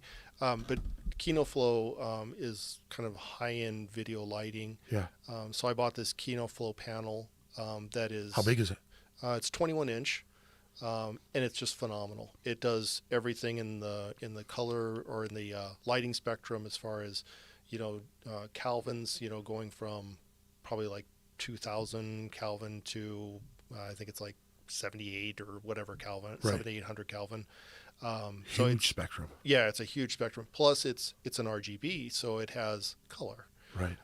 So I can do different effects with it. I can replicate somebody sitting in front of a fire. Right. And it kind of puts that light off to them, and it's beautiful. It's a beautiful light. Right. And it's definitely a main light. Do you use it for both, for still and for video, or just mainly for video? You could use it for still. Right. I'm not a big constant or continuous lighting person. Yeah. I still like strobes. Sure. So I haven't used it for photography, but for video, yes. And that's shown up in quite a few numbers of, or quite a number of videos that I've done. Right. Some with like the playthroughs. The 1459 stuff. Some of the 1459 stuff. Okay. Yep. That's awesome. Yeah. So I mean, he's really turned me on to that, and that's kind of helped me grow. So kind of getting advice and bouncing ideas. It's really all about that too. Is Yeah. that what do you think of this idea? And we've kind of shared a lot of different things. I actually learned a lot of different things too from like the one guy from Australia that joins. He does underwater stuff, and I know nothing about that. Yeah. So some of his challenges They with the have to just be camera, beautiful it's just shit. like amazing, because he's snorkeling or diving in like these caverns and catching lobsters and all kinds of just, this big. yeah, Wow. just crazy. He did this one film with like an octopus. Yeah. Where he was like following this octopus around, and it's just those things are just wild to begin with, but to be that close up and to capture it in man. like a 4K or 6K, it's Yeah. just amazing to look at. Now, is he playing that stuff into your Zoom shit, or is he like sending you links to the things that he's doing when it comes to the video stuff? Yeah, so Hugh is he's sending links. We do a lot of like sharing links during the discussion, Yeah. Or sometimes Matt will send screenshots. What do you guys think of this? Or if one of us finds I don't know, a cool widget on whatever Amazon or B&H or Yeah. whatever, Yeah. Hey, check this out. So it's really more of a collaborative discussion. Wow, that's cool. We're kind of at all different levels, doing all kinds of different things. What'd you say there, Dark? Kino Flow actually recognize. What does that mean? Oh yeah. Kino Flow recognized. I'm not sure what he means. Oh yeah. So, the one big thing that we do is we make sure on social media that we're always tagging, Yeah. things like any of the products that we're using. So DZO, films, lenses. These are like cinema lenses that Yeah. we're using. We tag Really them. cheap lenses, right? Oh yeah. Ask my credit card company. That one. I think Bud was talking about something that Austin was using at that Mm-hmm. show, and he told me a number after the podcast, and I was like, "What? Yeah. Huh? Yeah. Holy smokes!" Yeah, so I know Austin uses Atlas lenses, Right. and those are extremely expensive. Yeah. So that basically makes my lenses look like kiddie lenses. Wow. It's pretty amazing. So with Dark Echo, he actually tagged them in talking about their product, and I think he's actually reached out to them a few times too to just kind of talk to the product people. Yeah. And they actually recognized him. They actually sent him like a box of goodies, So Oh, he had, that's awesome. That was my question to Dark too. Is that if they've given you products from Yep. that's super cool, man. I find it awesome when I just met Joey Moya from Uncle Daddy, and Yep. I just thought it was so cool because I was in a room full of podcasters. You know what I mean? It's me, Jared, John Wheeler, and Joey Moya. You know what I mean? And Joey's the first one out of all of us to go, like quit his job and go full on content creator with the stationary bike video game thing, Right. And he's such a character. Like I wanted to focus on having a conversation with how the hell he did what he did. You know what I mean? And Right. and it was just so I love to hear it when people are endorsed by something or they're they're doing what they want to do. You know what I mean? Like Al Town's another one who was taking photography and kind of working towards it, and now just doing it for a living. You know what I Right. mean? I think that's fantastic. Oh yeah, definitely. Oh, I want to go back because we were talking about feeling the energy that circles. Okay, now you showed me this anthrax photo multiple times of Scott Ian, Yeah. and that's one that you was it the label or was it from Scott himself that wanted the photo? We talked about this once Yeah. before. Yeah. So that particular shot, was that something that he was doing during that show that you just noticed he was doing multiple times, like jumping up with his guitar like that? Yeah. So as much as I would love to say, oh yeah, I caught that one right at the perfect time. Yeah. That was really luck. Yeah. So that one was at Northern Invasion. Yeah. And basically what had happened was that Anthrax was on the second stage, and we were shooting, and for some reason I just turned around right at the given point, and that shot is actually just a single shot. Yeah. Usually, especially outdoor shows, I'll shoot like multiple, typically series of fives. Yep. But I just, for whatever reason, I hit one frame on that, and it Wow. was just the perfect capture.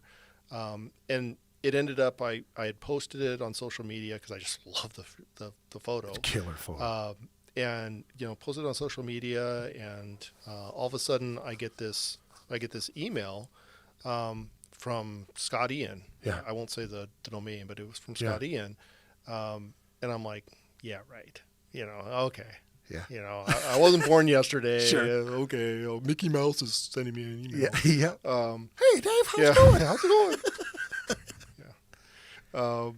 But it was Scotty, and he's like, I'm real interested in this photo. Would you be interested? My label, Jackson would maybe, interested in this to use it for their promotion and things like that. Would you be willing to sell it? And I'm like, okay, well, I took it at a festival where I signed a release that says I can't sell stuff. So I'm like, well, yeah. So tell me a little bit about what you're wanting to use it for. I wanted to like test the waters. Right. So he ended up responding back, and I'm like, okay, well, I'll take a chance. I said, yeah, we can probably work something out. If you want to have your label contact me, let's work something out and all that. So we kind of went a little bit back and forth in email, and then about a week later, I get a email from his label. I'm like, okay, this is kind of legit. And they're like, can we set up a phone call? Sure. So again, I was kind of like, maybe I'm doubting this, but so they called and we worked through some things, and we got him the photo. Literally about 6 months later, he's like, I really want to use this photo for just to make this kind of this shirt design. Yeah. It's an artistic take. It's not the photo itself. It's just an artistic take on that photo, but I love the shot. Yeah. And I'm like, okay. He's like, well, what can we work out? Yeah. So again, this is just dealing with him. I said, well, okay, so you want me to give you like a number, or how do you want to do this? So we finally agreed on a good dollar amount, which was nice, really nice of him, and we got the shirt, and he actually sent me a couple of shirts, and that's awesome. it was just really cool. Yeah. Well, I went and shot. It was probably about a year later, maybe 6 to 8 months later. I went and shot Ozfest Meets Notfest out in San Bernardino. Yeah. And it was an awesome show. I mean, just really cool. But the Anthrax was out there, And so I sent him a note, and I didn't really expect that, okay, I'm going to send him an email and he's going to respond. I said, hey, Scott, I'm going to be out at Ozfest Meets Not Fest. I'd love to get an autograph on that photo. I'll be glad to bring you one if you'd like, if you don't already have one. Yeah. But, I'd love to get a signature on that one. And he's like, no problem. He said, just when you get here, he's like, just contact me and I'll have one of my people come out and get you. Yeah. And, we were going out through the day, and, we were doing that again. I was covering it for Twin Cities Media. Yeah. So I had an interviewer out there, who just ironically was a best friend that lived out in California. Yeah. So he and I were out there, and he's doing interviews with people, goat whore and all this Right. stuff. It was just great. Yeah. And so I sent a note to Scott. And So were you able to shoot all of that stuff too with your friend Oh, doing yeah. oh my God. Oh, yeah. So awesome. God, that's awesome. So, I sent a note to Scott and said, hey, I'm here. Do you have time? I know I know Anthrax is coming up here in a couple hours. Just let me know if you have time before or after. It doesn't really matter. Yeah. And he's like, I'll send someone out now. Yeah. And he went and sent some guy out, and I waved my friend over, and he and I went backstage, and went to Scott's. Just hung out with Anthrax. Scott's No big deal. trailer. Yeah. Yeah, and all the Anthrax guys are there, and they're just like hanging out. Yeah. And, he signed, my friend had the Scott's book. Yeah. And Scott signed it, no problem. And I pulled out the picture, that I was holding, and he signed it for me. Here, sign this. This one's for you. Yeah. I gave him one, and yeah. he's like, "You want me to sign this one too?" I said, "No, this is for you." And he thanked me for that, and I said, I go, dude, you don't know how much this means to me. I Yeah. said, this is such a cool moment just to have you sign this. It's just awesome. Yeah. And he's like, it just blew my mind. He goes, well, this is just an awesome photo, and I about cried. I mean, literally, I was like welling up. I was just like, oh my God. Yeah. So I got a picture with him, and, we just kind of hung out there for a while, talked to Joey for a while, Yeah. which was Dude, really, he's such a sweetheart. which was really funny. Such a sweetheart of a dude. Yeah. So the conversation I had with him, I said, I saw you guys back at the Whiskey A Go-Go back in, oh God, it was like mid 80s, I think, and he's like, oh really? He's like, yeah, I remember we played that show. And I said, yeah, I came up and I introduced myself to you, and, we sat and chatted for a while. He's like, dude, I don't remember that. I was all fucked up at the time. Yeah. I'm like, oh yeah, we probably, I think all of us were at that Yeah. point. Yeah. But yeah, it was just funny and funnier than hell. Some of the stories he was telling, and, Scott Ian's son was there. Yeah. Who's now, I think, a lot bigger, obviously. Yeah.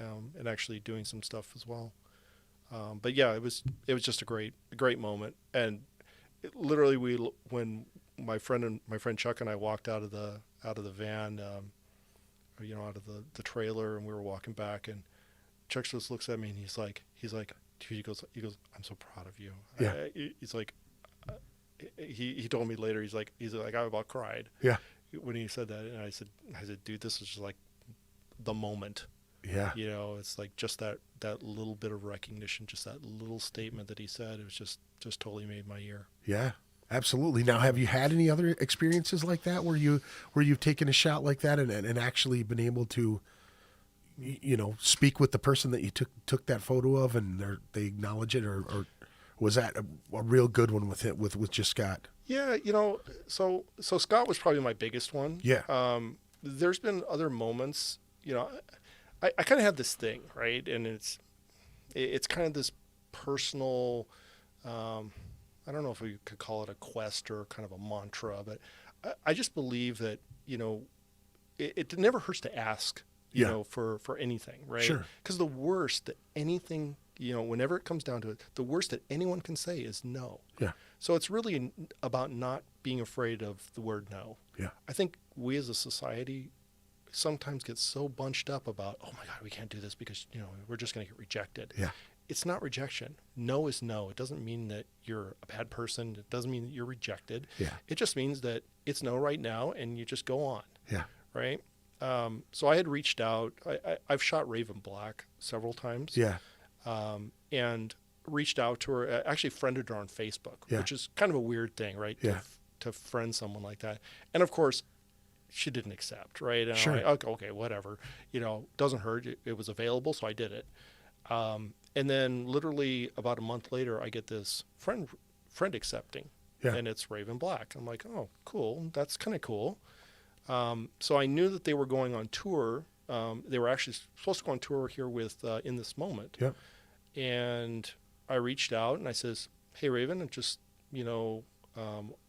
you and I have talked several times at shows. I think I gave her my business card at one time, Yep. the last time that they were through here, and said, if you ever want to do photos or whatever, just let me know. So I reached out to her and said, hey, I know you guys are going on tour. You've got some dates here in the Midwest, both here in Minnesota Yeah. and Wisconsin. If you want to hire out, if you're looking to hire out for, for your meet and greets, coverage, if you want to do video, whatever, just let me know. I'm willing to work with you or kind of figure out, if you have a budget or, anything like that, just let me know. And I didn't really expect a response. And literally probably about 30 minutes later, I get this response. Oh, sure. I'd love to talk. Let's set up a time to talk. Can you talk next week? She can fucking talk too, boy. She can Oh, rattle. yeah. And I'm just like, oh my God, this Yeah. can't be real. Yeah. So I set up the time and, I send her my phone number and Yeah. all that stuff. And sure as shit, 2:30 in the afternoon, bang, Calls you someone's right up. calling me. Yeah. And dude, we talked for 2.5 hours. Yeah. She And can it was talk. probably more her talking than me. Yeah. But she was wanting to do like meet and greets, and she was talking about doing studio stuff in my studio, Yeah. for portraits and all this stuff. And I'm just like, my mind was blown at that point. Yeah. And we were working out like budget. She was like, well, how much do you charge? Yeah. It's just kind of point blank type of things. So that was all lined up. I was going to do like probably 4 dates with them Yeah. throughout the Midwest. Sure.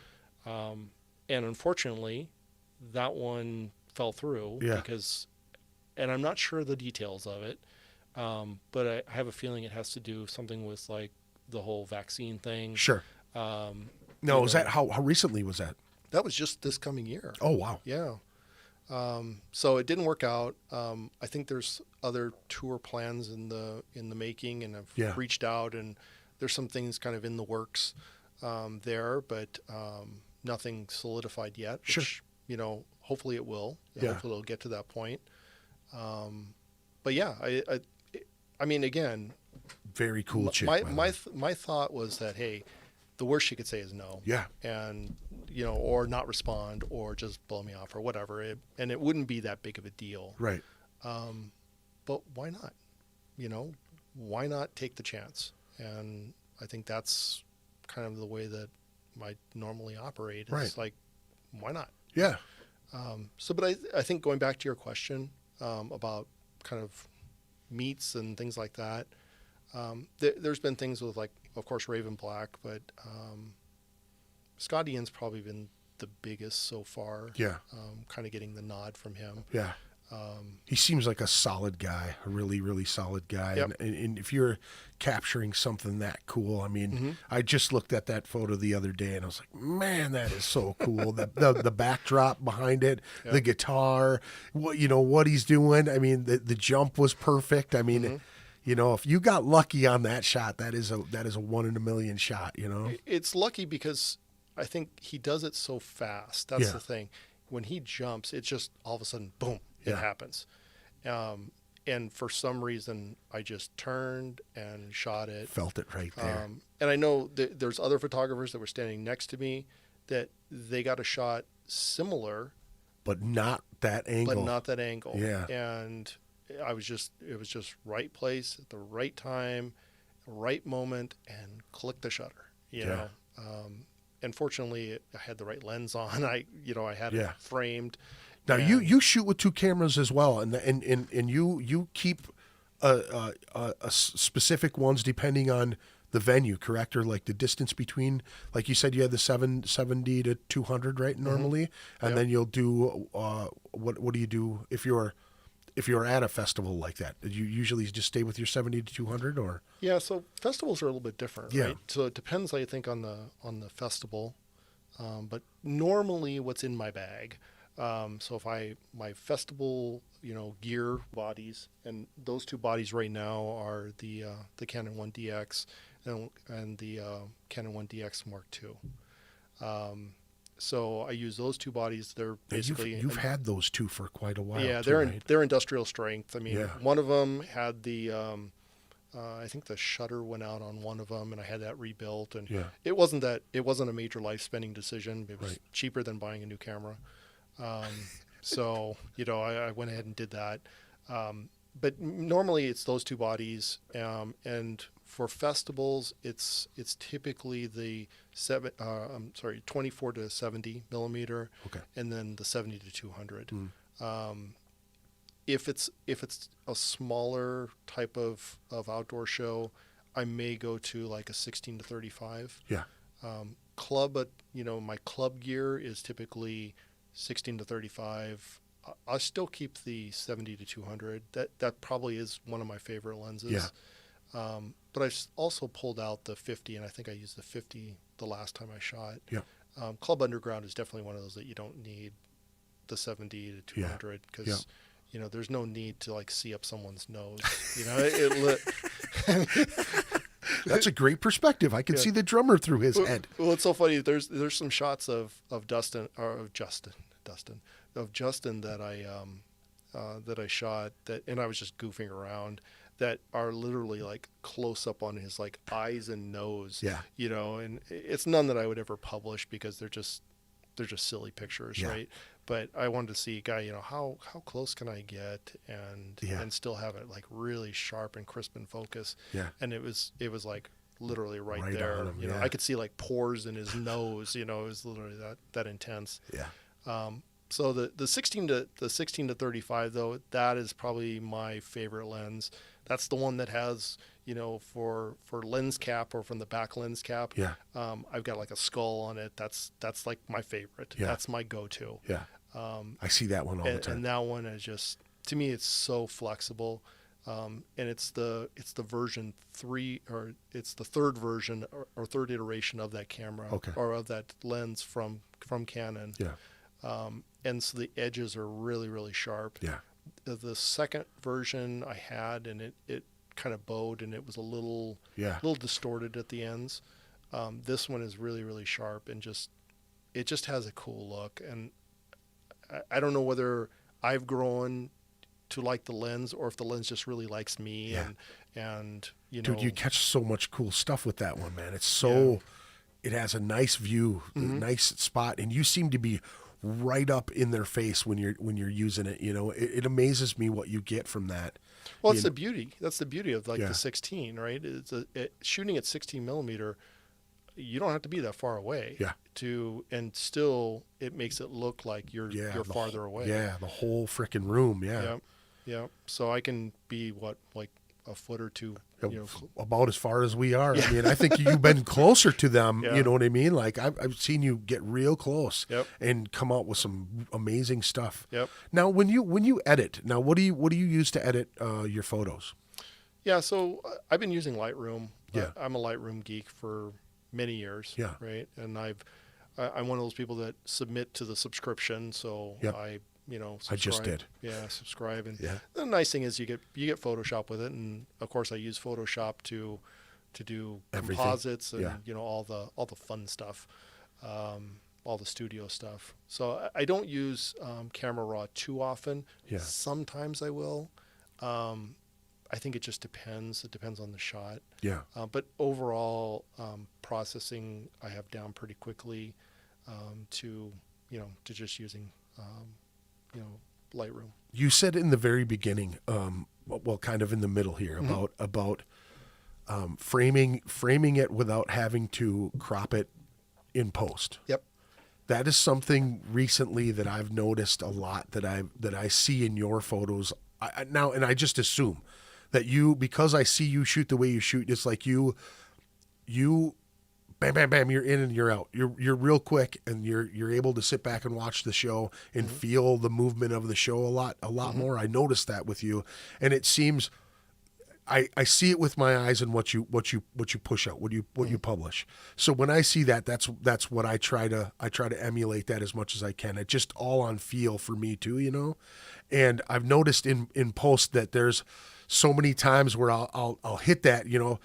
Bud said it was spray and pray is what he said, Right. but it is. I literally feel myself, you know, just getting it into that one spot, and then, you know, okay, now I got it, pop, pop, pop, pop, pop, pop, and I'll hit it a few times just to see if I, you know, encompass it all the way I see. You know what I mean? Like, Right. just putting it in that box. You know what I mean? Getting it in the right spot every time. Right. And I've noticed with vocalists, I've been using a lot of like them to one side in either catching a little bit of crowd or just that negative space that I really like that too. I've been Yep. doing that. I did it once with Al Town, with Glutton that they were doing, and it was the cattle decapitation show that they did Okay. at the Amsterdam. Yep. And I was using that 70 to 200 that you gave me. And I was able to get real far in there, but to keep that distance in the photo as well. It's just something that I've really been digging lately. I noticed you did with Wolf Mask the last time you did black and white. What Yep. was the thought behind that? Was it the color behind it, or just you wanted to switch it up? So yeah, so I think it goes back to where I started. Yeah. And that was, you know, going back many years, right, to the dark ages when we were pushing rocks around, you know, and being in high school with you know, photography and, you know, working with black and white film. Yeah. And that's really where I started, was just black and white film. There were probably, 5+ years that I didn't shoot color. It was all just black and white. And I really liked that. So there, sometimes I get kind of this thing on my butt, right? That I'll just, okay, tonight I'm shooting black and white. Yeah. And I'll set my camera to black and white. I'll, you know, do everything. You know, it's not like converting it from color to black and white. Okay. I'll actually set the color profile to black and white, and go for it. Yeah. Right. And to me, it's a little bit more of a challenge, Right. right? It's thinking about your exposure, thinking about, you know, how light's bouncing off and the contrast, and Right. you know, all that, the blacks, the whites, you know, all that good stuff. So it's just a challenge. It's just kind of a personal thing. I'll kind of do every so often, just Right. to kind of change things Pull up. you back. Yeah, and it's fun, and I like the results. Right. You know, the results are always fun to look at, and they're fun to, you know, just to process in post, and, you know, add a little bit more contrast. You know, because all the tools are there now, right? So Yeah. we can add a little bit more black. We can add a little bit more, you know, dark or light, or you know, kind of play with the highlights a little bit. And quite honestly, the lighting at Club Underground, it could be better. Yeah. Sometimes it's not, you know, very pleasing for color. Yeah. You have to kind of submit to the fact that you're going to get red pictures, you're going to get blue pictures, you're going to get Dude, green you pictures. got to dial that shit way back, Yeah. man. It is Yep. so like frustrating. Yep. And I remember with Lee's was, I mean, I was so spoiled with Lee's Yep. learning to kind of shoot there, you know. I mean, still learning now, but I mean, with that club, I didn't really realize how spoiled I was, because I look back at some of those photos from back then with my you know, my crop sensor camera, Right. and just like they still look just amazing in the length from the ceiling to the performers, you know what I mean? That distance between, and then at Club Underground you're just mashed in there, and everything is Right. you know, I really appreciated the black and white, because I had been doing so much more black and white. I was like mixing it up. I was going, okay, I'm going to do this photo and this, or I'd go, all right, I'm going to do 5, you know, one singer, one guitar player, one bass player, one drummer. And then the next round through, if I had other photos that I could use, I would do it black and white. Right. You know what I mean? Like, I just wanted to mix it, because there's a gal, Heather, a friend of mine, a punk rock chick, they used to call her Little H. Anyway, Heather shoots in black and white all the time. And she's got an old Sony, like old Sony A6000, I think. Nice. But she shoots in black and white all the time. And the things that she shoots are just beautiful. You know what I mean? She catches shadows that I don't normally see. I mean, she does some really, really cool stuff. So I was all like, it inspired me a lot. I really, really like the black and white thing. But I never definitely. thought about just go. I always did it post. You know what I mean? Yeah, I mean, you can do it that way. I'm not saying that Yeah. you have to be kind of a purist when Sure. when it comes to anything like Yeah. that. But to me, it's just more of a challenge. It's like, well, I'm setting it to black and white. There's no going back. Yeah. You know, Yeah. you have to, like, you're committed. Yeah. So it's kind of good. It kind of breaks the cobwebs out of the head a little bit to just kind of think about things a little bit differently and take different perspectives. Yeah.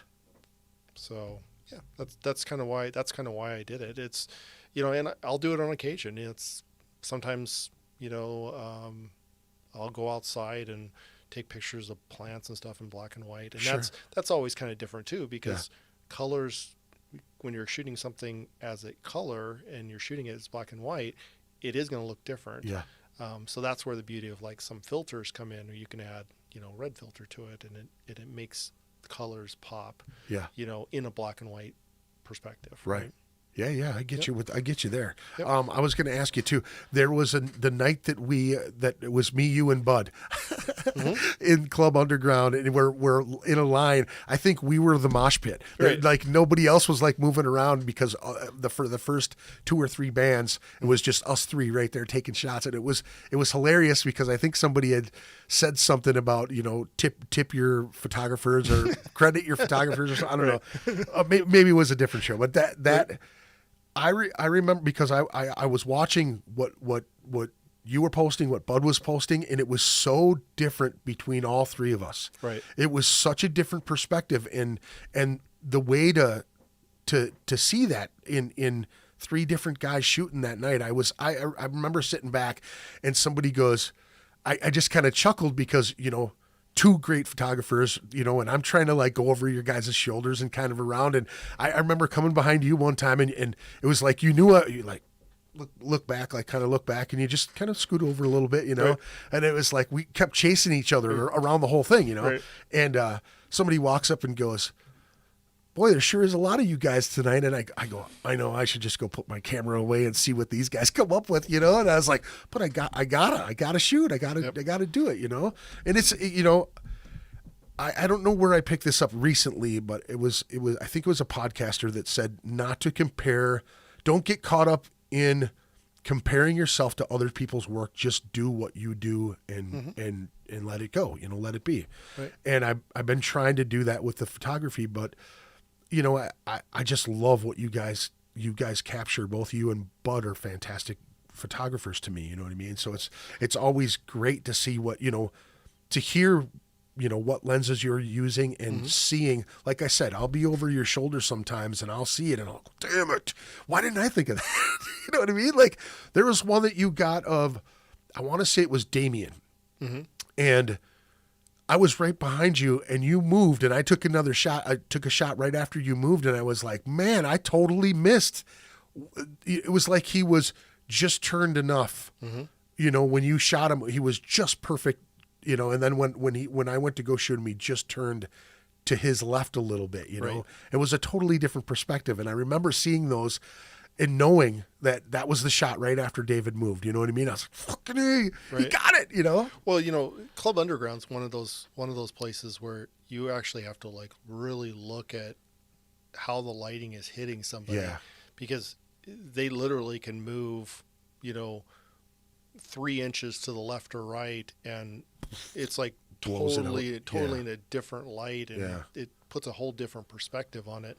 So that's why, especially at Club Underground, you'll see me wait, Yeah. and I'll just wait until, you know, because I know they're going to come back into that. The sequence changes of the Yeah. lights. Yeah. Yeah, but human behavior is that they're going to repeat that. They're going to repeat that zone that they were in. Oh, gotcha. They're gotcha, going to gotcha. move up into that area again. So I just kind of wait. Yeah. And, you know, sometimes it happens and, you know, sometimes it doesn't. I'll try to move myself a little bit to get a different angle.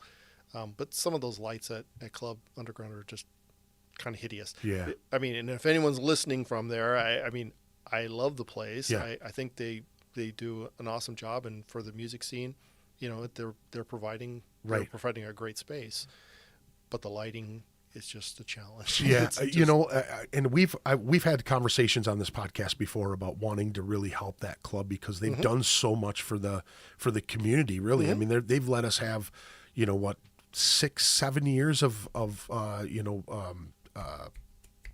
the Toys for Tots shows that we Nice. do. And many benefits and things that they've let us do there. And Josh is such a sweetheart of a guy. And all the staff, we know all the staff. Everybody hangs out, It would be nice to be able to get them a good PA and good lights, you know what I mean? Right. And, that's the thing is, who invests in that? And what happens if, the club goes down or if it starts on fire? Is it insured? Is everything, you know what I mean? Like, it's a big undertaking, but Jeff Moen from Witch Den is doing that over in St. Paul. He's putting some time and some effort into the North Star bar over there. And I haven't been over there yet. Have you been over there? Oh yeah, I shot there. In fact, I shot that Graves Dig show. Yeah. That was fun. Yeah. I think that was like the first show I shot. Yeah. It was kind of like the first big show there, wasn't post it? pandemic. Yeah, It was like the first one that I stepped into. Yeah. How about big shows since the lifting of the restrictions? How many big shows have you shot in so far? Just one. Yeah. Just one. Judas Priest. Okay. So it was Judas Priest and Sabaton. Yeah. And I love those shows. The only thing about big shows that are very, very different from club Yeah.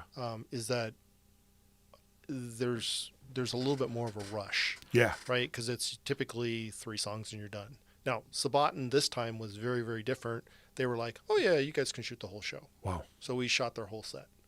But Judas Priest was definitely 3 songs and Yeah. it was done. And so you're kind of like quick. It's a little mechanical to me. Sure. It's like, okay, I know I want to get a shot of, Halford from the left, Halford from the right. Yeah.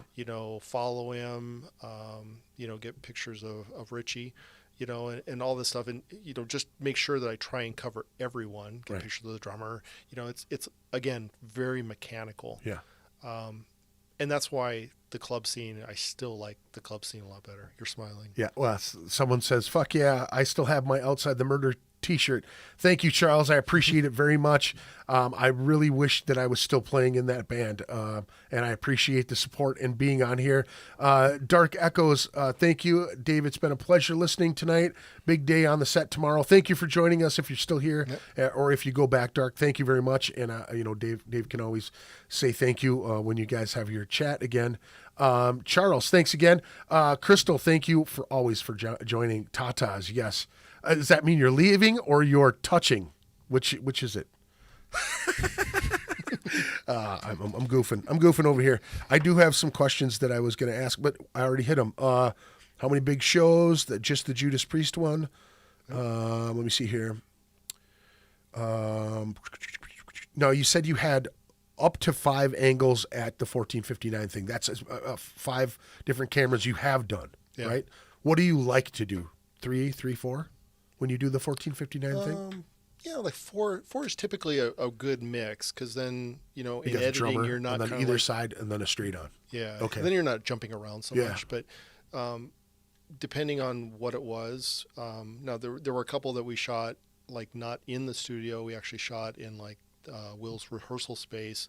One was the Plague of Stars. Okay. The other one was the Coffin Rites one. Yeah. And I actually used Dude, 5. that was sick. I used 5 on that one. That was really cool. I really like that. And what did you do different in the background too? You did something in the very beginning, the beginning credits and stuff, like flames or something. Oh yeah. You gave it a bunch of like that cool shit. I thought that was Yeah. awesome. Yeah, I used a little bit of overlay and Yeah. special effect there to just to add a little bit of Flavor to it. flavor and a little bit of difference there. And of course, it's for Will and, Yeah. and Coffin Rites, and I love those guys. And They're fucking awesome. Yeah, man. it's- They're it's just such a fun. great band. I mean, Oh, before we did that video shoot, we did the shot in the hallway. And I think that ended up in there. If you have their album, that ended Yeah. up in the album. That's Yep.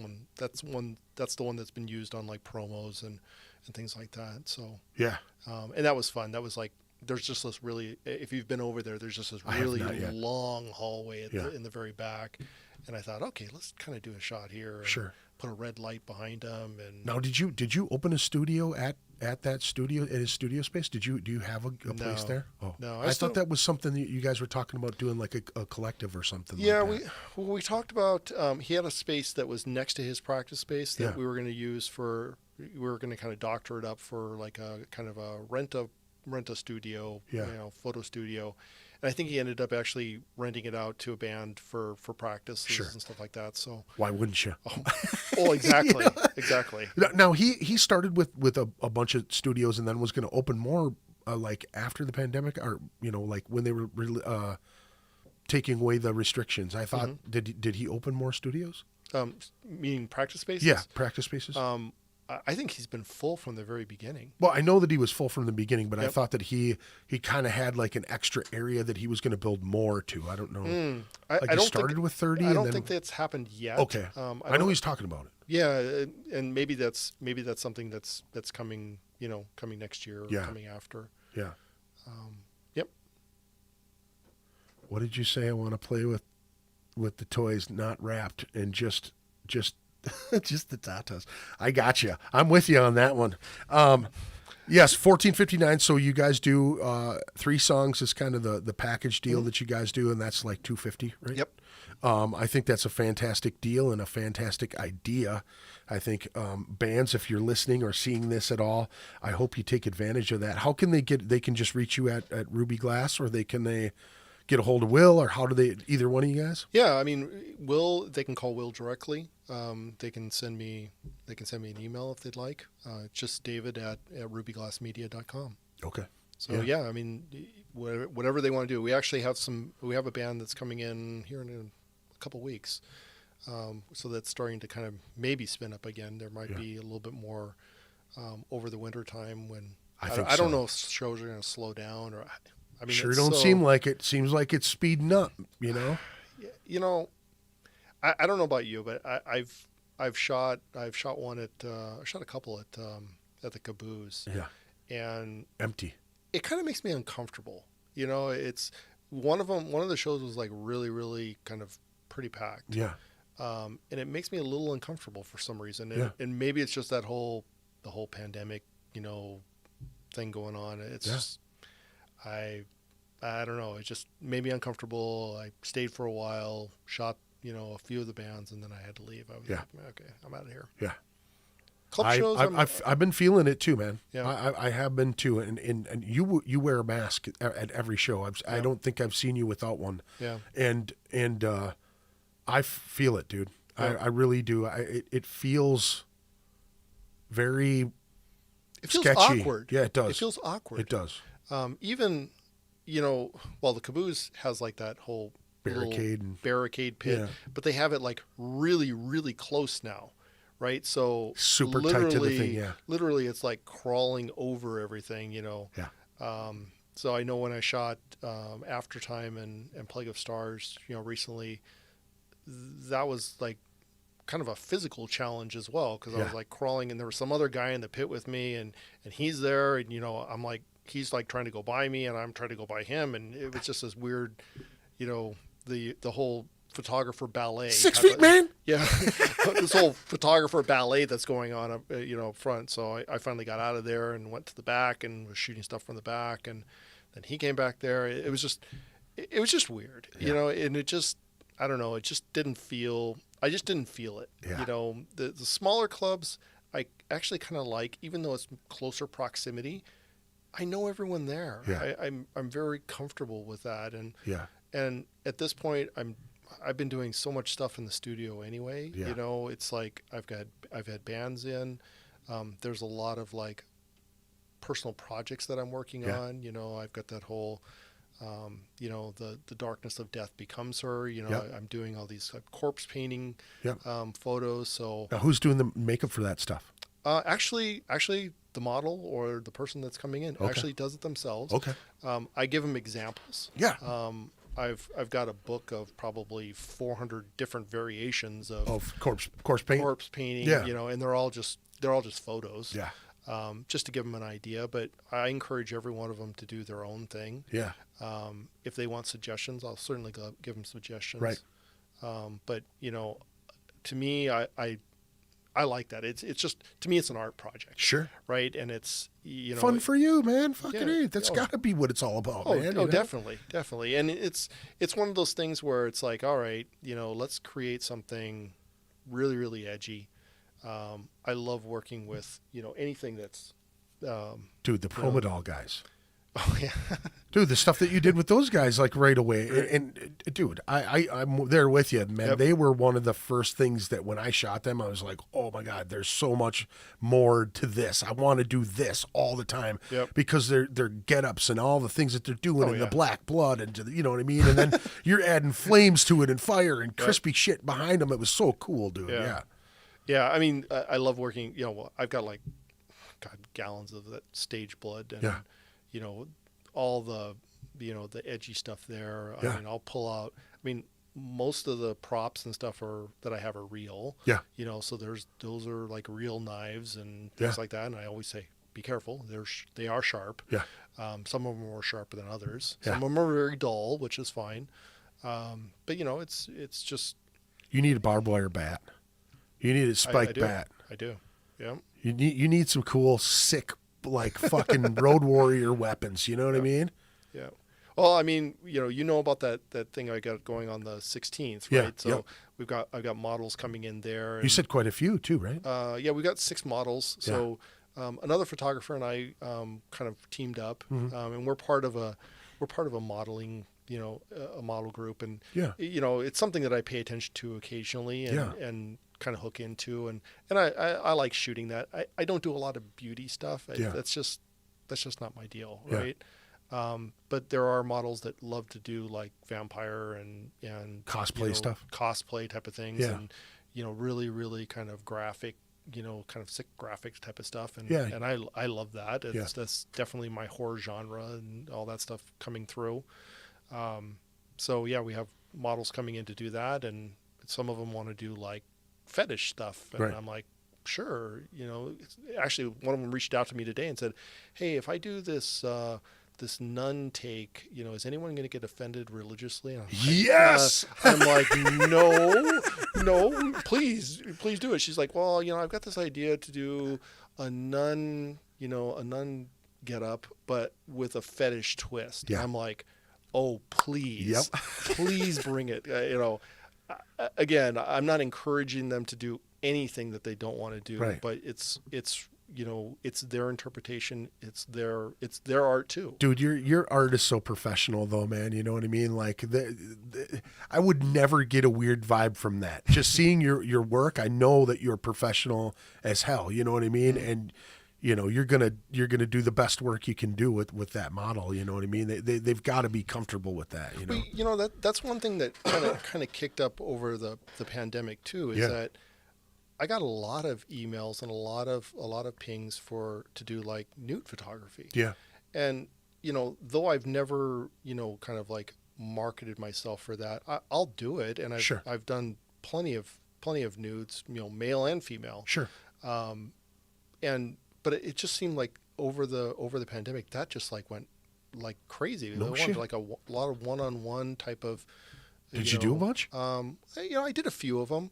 Some of them didn't pan out as far as, you know, kind of scheduling, and one model actually got sick, and, you know, kind of a good thing. Right. She got sick before, you know, and had to cancel, and we just haven't kind of hooked up again. Right. But, you know, again, it's I always take kind of this darker twist to it. So again, I don't do like the boudoir type of beauty stuff, and and I know photographers that do that, and, you know, hats off to them. I think they do great work. Yeah. But that's definitely not my thing. It's like if I have a female model on a bed doing boudoir, there's probably going to be a severed head or hands or something like that in there with it too. It's just that is awesome. But great ideas right there for all the ladies that like that stuff. That's killer. That would be fantastic. I mean, tattoos are one that I really. You know, so I have this kind of this darkness, you know, the darkness of death becomes her. Yep. I have that whole project that I'm doing, but, you know, I've always thought about doing a tattoo one, and I'd somehow like to do like kind of this biker element. Yeah. You know, and I want to capture this like kind of the grungier, darker side of bikers and Yeah. and the tattoos and kind of all that sick greasy stuff. Yeah. And I love it. Yeah. And it can be guys, it can be females, it doesn't matter. Yeah. A fetish one would be kind of cool too.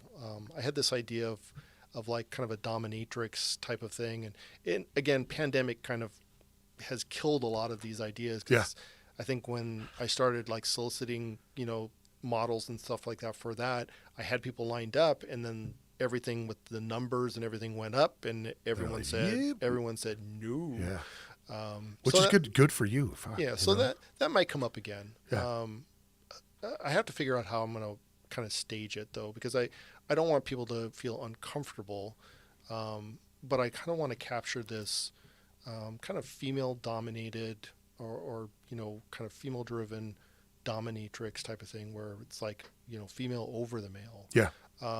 Because you always see, if you go out and like just search like fetishes, you always see like guys dominating Right. women Or ropes and doing that type of stuff. Yeah. And I want to kind of flip the gears Yeah. there a little bit. Yeah. I think it would be kind of a cool twist. Man, that's a good twist right there. So, it'd be kind of Hopefully somebody hears this and reaches out to you and is like, hey, I'm totally down for that. fun. Let's It'd be kind of fun. take some shots. I'm surprised the singer of Krog's girlfriend hasn't asked you to do something like that. She's been getting pictures taken of her quite a bit lately. So she likes that fetish stuff too. So I don't know. I'm surprised she I'd be hasn't open to reached it. out. Yeah, that's very cool, man. Let me see here. Now you said with your gear stuff that's all pretty much been the same for a while, other than the cinema camera, which is the Z Cam, correct? Yes. Isn't that something you take when you get like sore throat? The Z Cam, Z Pack, Zycam. Yeah. And then, already pretty much all the big shows, all of that stuff. Is there anything that you would like to promote on your websites or anything like that? Promote. Wow. Yes. I mean, quite honestly, I'm kind of working little projects, and I'm always open for collaborating with, models, bands, whatever, to come up with some kind of wild and crazy ideas and get them shot, whether it's in the studio, whether it's on location. It's always fun to work with new faces. It's always fun to work with repeated faces too. Yeah. Did some stuff recently with Witch Den, and That I was a sick can't wait to like share some of those, because we did like studio, and then we went to a location. Oh, nice. And things intensified as we went to the location. Nice. And it became a little bit more disturbing and a little bit more intense. So Yeah. You did the one with him holding the big horn. Yeah. Jeff did that Yeah, one. with Jeff. Did his gal bring that horn? She brought a shitload of those. Oh, I bet. Of her work, and all of it was just amazing, and gorgeous. Intricate pieces that she's done. Oh, Yeah, and she had them all like on the carpet, all kind of spread out in this one area, and I literally wanted to go over and like Get out of the way. kind of like stand there and just like kind of absorb it, because I love the skulls and all that stuff. But I enjoy it now, seeing it in the photos. I bet. And working with it. So Yeah, I bet, man. So you've got a pretty couple good sets with those guys. Yeah, definitely. Did some stuff with King of Tyrus as well. Yeah. And that was really fun, because it was very dark. And, Yeah. Did some stuff where we did just these very, very dimly lit, very light shaped type of photos. Yeah. And they were all in black and white, and just very, very intense shadows, which was really fun, because it really gave me an opportunity Challenge to more with the lights. it just gave me an opportunity to really do light shaping. Yeah. Which I love doing, and that's if I were to kind of pride myself on that, it's typically on lighting, especially in the studio or on location. It's always kind of just really focusing heavily on nailing the lighting, so that we get it right, and it pulls out all the things that we want. We don't want all these like back shadows, for example, or all these things that just are things that we want to take out. I want to try and get it perfect. Right. If that's even like really possible, Yeah. right? Yeah. Because it is light. I mean, light is going to fold and it's going to do other things that we have no control over. Yeah. But trying to get it, to work with you Shit, yeah. is always fun. Yeah. So That's something I would really like to get into because I've never messed with any of that stuff Yep. at all. I mean, video wise, gosh, I did just not recently, but kind of over the summer did 3 videos with Rip Snorter. Those are all in edit right now and kind of shaping those up, and those were very, very fun. Yeah. But it was 3 solid days of videoing, or filming. Damn, that's exhausting. At 3 different locations. I have to admit, it about killed me. No shit. I was just like, by the 3rd day, I was just like, oh my God, my body was hating it for probably a week after. Wow.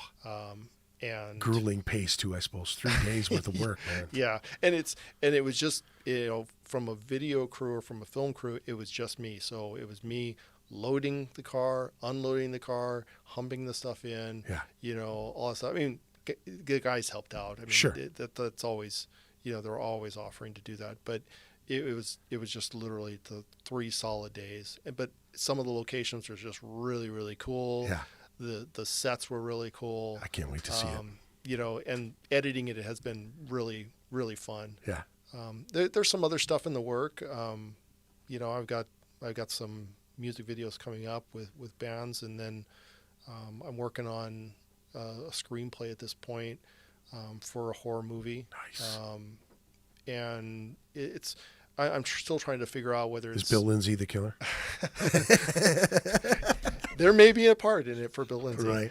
I'm working on that, trying to get that shaped up and to see if that really comes out. But, I've tried to do a little bit more video this year than photo, but it's actually been kind of an equal balance. Yeah. But video takes definitely a little bit more time to I can imagine. to kind of do and get ready and, all that stuff. But, certainly I'm, looking forward to doing a little bit more of it, especially from, with bands and things like that. Killer. Have a couple ideas on doing like kind of some modeling videos to do like kind of advertising type of modeling, type of things. But just some trial and error things from that. It's all conceptual at this point. Yeah. So trying that out. Sounds like your mind works very well with that, where you see things and like, oh, I should do that next time, and you start to jot things down. Do you have a notepad that you take a lot of notes in? Yeah, it's a sickness. It's actually it's actually a sickness. Yeah. No, I kind of keep I'm a big iPad person, so I've jot things down on the iPad, and the iPad kind of serves as my little tool. Yeah. I got some apps on the phone which are kind of cool. They're filmmaking apps, so I'll walk around and kind of, if I think of a scene or if I think of a situation, it'll actually film it. It'll, kind of capture the angles, the elevation that I'm shooting it at. Yeah. And it actually makes a little storyboard for me. Oh, nice. And then I fill it in, and I have plenty of those that I've kind of kept and just all that. Just find one and then stumble on a couple different ones. Yeah, I mean, there's definitely a little thought to it as to what I'm thinking at the time. No, I meant by apps. I'm sorry. Oh, just finding specific apps for to do that. For a storyboard. I actually ran across this. Where was it? I think it was out on it was on a filmmaker site, and they were talking about this app, and I thought, oh, okay, let me take a look at it. And from an app perspective, it was a little expensive. It was like $20 for the app, which.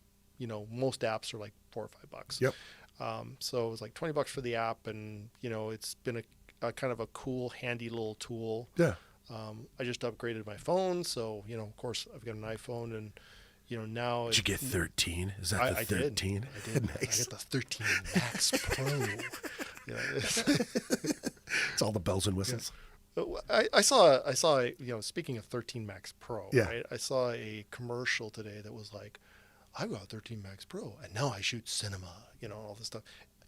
I wanted to punch the person that came up. I wanted to punch the person that came up with that idea, You know, who thought that was going to be a great commercial?